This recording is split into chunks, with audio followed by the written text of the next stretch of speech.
Hey, welcome back to my channel. It's Isaac here, and I know I haven't been posting a lot on this channel lately, but I thought this channel should be more of my just something I try and experiment things with. So I might just drop a few videos here and there, but it's all for fun and nothing serious really. But yeah, for today, I thought I would just do a quick what I watched for the month. Shout out to Karsten Runquist. I'm a huge fan of his channel and I watch him a lot. And I also like to watch movies a lot. But I'm in no way a film major or a film student in any way. I just thought I would just share my opinions about the movies that I watched and sort of kind of keep a journal of my thoughts and opinions of movies. So yeah, let's get into it. So I started off August watching Orphan with a few friends. Orphan by I don't really know how to pronounce this. Jaume Collet Serra. I think it's French. I don't really know. Yeah, Orphan was something. It's an old movie. It came out in the early 2000s and it felt very modern in the sense that it wasn't it didn't feel like it was a early 2000s film because of the way it was shot, maybe the set design. It just felt very timeless in that sense. Like I really enjoyed the setting and the cabin in the woods kind of feel, which is a common trope in horror and thrillers, I guess. But yeah, it was a very weird concept, very very messed up when the reveal is done and all that. But yeah, I think Orphan was quite okay. It was decent. I'm not a big fan of horror movies, but I enjoyed the way it was filmed. But I didn't really enjoy the horror elements of it. So for that, I would give it a 2.5 out of 5. Moving on, I watched The Suicide Squad. Not the old one. I'm talking about the new one by the legendary James Gunn. This is really good. I think it was really amazing. I really liked the animal characters, specifically King Shark. I think there's a lot of potential in that character, and I would like to see more of him going forward. So yeah, I think it was a good experience, and if you can watch it in a theater, I think you should watch it in a theater. So yeah, Suicide Squad, great. And James Gunn, absolute genius. I think everything that he has worked on, every project that he's worked on, has really shined. I don't know, but it's been really good. He just proves yet again that he's such a genius when it comes to directing, and like directing movies, I guess, because that's his job.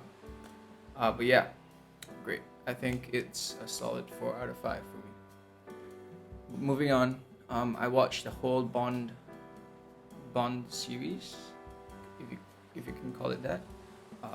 It was really good as a series because I watched it back to back. So I really got a whole feel of how the movies and how the characters sort of developed, compared to if you were watching it periodically based on when they were coming out at that time, which was again in the early 2000s. Was when Casino Royale first came out, and I think I was a kid at that time, so I didn't really care for James Bond. Casino Royale was directed by Martin Campbell, and man, I didn't know poker could be so interesting. It felt like a good refresh for the Bond film. I've watched a few of the older ones as a kid, and I didn't really. I mean, it felt pretty corny, pretty campy at times. But I think Casino Royale was a nice way to ground the Bond mythos, I guess. But still keep it true to the original source material, like the novels by Ian Fleming and all that. So yeah, I think for that I would give it a 4 out of 5 because it's great. great cinematography. I loved every single scene of it. It didn't feel boring. So yeah, great watch. Moving on to Quantum of Solace, directed by Mark Forster. This one, I mean, if you watch film reviews, you would probably know what everyone thinks of this movie, and I think the same. Because the writing was very messy. There were no real writers who wrote this film, so it was just Daniel Craig and Mark just trying to modify and tweak each scene as they were filming it, so it felt very messy and all over the place in that sense. But I think that it isn't without its merits. The action felt very cathartic and very. I like the action, basically. So yeah, I think it's a decent film. I think I would give it a 2.5 out of 5. Moving on to Skyfall, directed by Sam Mendes. I think this one was the one that made me a James Bond fan. Like, watching the first two, I wasn't really convinced yet. I was like, okay, this is decent, right? But I think that Skyfall is when I decided that okay, yeah, I think James Bond is something I could get into. So yeah, I think it's great because it shows a more weathered James Bond compared to his other outings, I guess, because he felt very I wouldn't say vulnerable, but it's like he's not as polished, he's not as sharp, because he sustained an injury in the first half of the film, and that sort of compounded on his actions or behavior, I guess. No, on his skills moving forward, I guess. But yeah, I think it also highlights a clash between modern methods and what's considered obsolete, because it shows that the modern era doesn't, like, it poses the question that does the modern era really need a 000 program? Like, does it really need James Bond? And I think it answers that question really well, because it realizes that it needs to adapt, and it reconstructs its the typical Bond elements, the typical Bond hallmarks to fit a new and modern era. So I think for that alone, it's a good movie, and I think I rate it a 4.5 out of 5. Moving on to Spectre by Sam Mendes as well. I think going into this film, nothing could really top Skyfall. So Spectre was really just okay, but it wasn't bad, but it's not as great as Skyfall, because Skyfall was this big, thing, and Spectre just felt very anticlimactic in that sense, because it didn't challenge a lot of the things that Skyfall challenged. It didn't challenge the typical ideas and the typical things that Skyfall did. So in that sense, it didn't really do or say as much as a Bond film, and it felt kind of corny at times, because it felt kind of cliche, and it felt like they were just going back to the original formula. So yeah, I guess for that alone, it wasn't that good.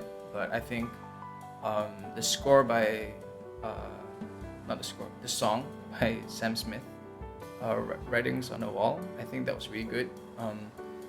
I think in some ways it's still better than Skyfall by Adele, but we're here about the movie, not about the song. So yeah, I think Spectre is a solid 3 out of 5. The whole Bond series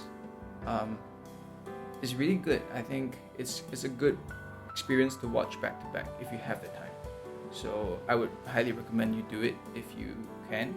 If you can't, it's fine. Just watch Skyfall. It's good. Alright, next up is The Woman Who Ran by Hong Sang-soo. I really like this film because it felt very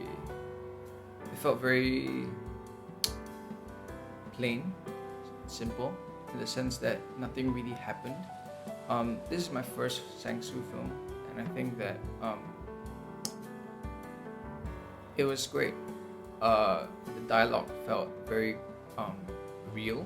Some people think that the dialogue was the worst part of the film, but I think that the dialogue is what carried the film. Like it's because there's nothing much going on, so you have nothing else to pay attention to but the dialogue.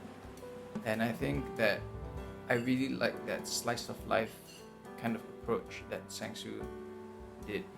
I don't know about his other films because I haven't watched them, but I liked what I saw in The Woman Who Ran.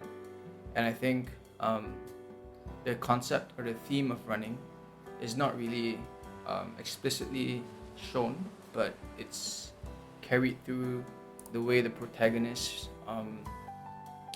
it's a state of mind basically.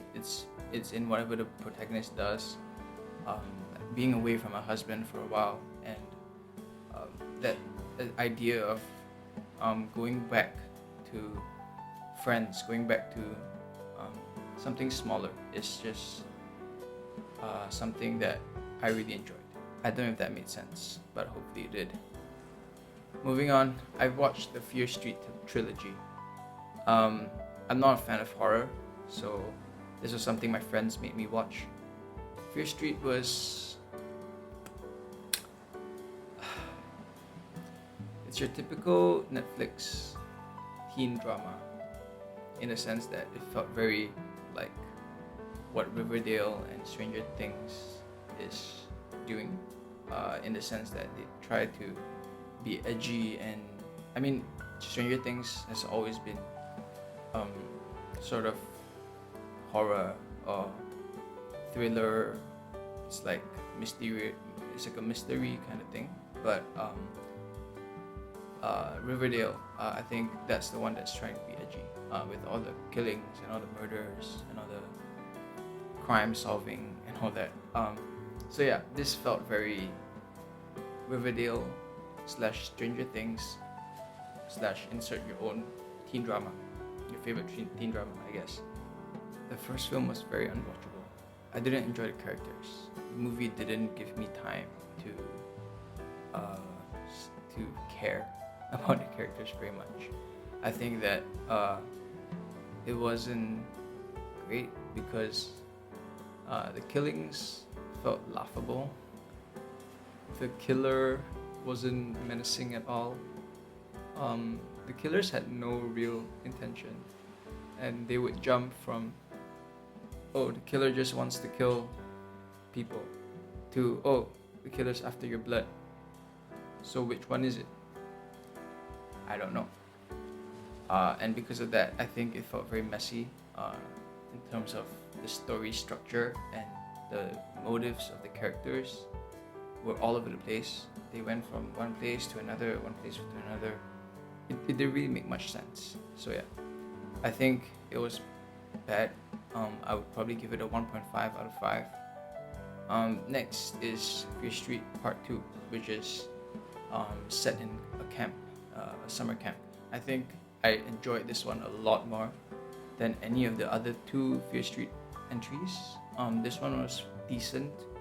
It gave you time to care about the characters. It didn't feel as Riverdale-y or Stranger Things-y, despite having CD Sink as the main character. It gave you time to root for the characters and gave you time to care when someone died, or someone is going through a certain is put in a certain situation where they can't really when they're in danger, I guess. So yeah, I think Fear Street Part 2 was easily the best part of Fear Street, and for that I would give it a 3. For that I would give it a 3 out of 5. Lastly, we have Fear Street Part 3. I didn't enjoy this one. This one felt very bloated, it felt very messy. Although I enjoyed the reveal at the end of who the real villain really was, it was just trying to do too many things, and I didn't really appreciate that. I think if they just stuck with one thing to do, I guess, then it would be a lot more. It would be a lot better. But yeah, I think because of that, I would have to give it a 2 out of 5. It's not good, but it wasn't as bad as the first one. Yeah, so that was Fear Street. It's not a good watch, but as it is on Netflix, I think just watch it if you have nothing to do, I guess. So yeah, moving on is Beckett by Ferdinand Cito Filomarino. This was great. I think it's really underrated, and it felt very out of its time in a good way. I like that the main character was kind of in a different country, and he didn't, and there was like a language barrier, so he couldn't really. If the stakes felt even higher because of that, because he felt he was in such a vulnerable situation. He had, all these injuries, and still he managed to rise above it. And I think John David Washington was really great in this film. He really portrayed the character of Beckett in a way that made me care and made me root for him. And I really like the way the camera interacted with him in this film. Sometimes the camera would pan and then he would walk in. Sometimes the camera would go another way and he would interact with it in another way. So yeah, I think camera work was great. I think if you have the chance to watch it, you should watch it. It's a great time and it's a great experience. I would give Beckett a 3.5 out of 5. Moving on, I watched The Green Knight, finally. I'm sure everything good about this movie has already been said. Everything bad about this movie has already been said by reviewers and critics online. But yeah, this was very green and very cool. I think that it's a good refresh for the genre of Arthurian legend, I guess, because the one with Arthur and the sword that was directed by who was it? I think Charlie Hunnam. Was it Charlie Hunnam? I don't know, but the previous one, where the more modern one, I think that one felt a bit too modern, because there were so many things going on with the camera, and it just felt like it was doing too much. But I think this one, it's a nice middle ground between being modern and also preserving a certain medieval feel, I guess. So yeah, I think this one was great. A24 killed it again. But I think Green Knight was great. Overall, the Green Knight is a great experience. I would give it a 4 out of 5. If you can watch it in a theater, please go watch it in a theater. If you can't, at home is fine too. Yeah, because of the coronies. So yeah, I think that is gonna wrap it up for what I watched this month in August. So yeah, thanks for watching. I hope you have a good day. Hope you enjoyed it. If you did, leave a like and subscribe. You can follow me on Letterboxd. That's where I would typically review the films first. So yeah, thanks for watching. Peace.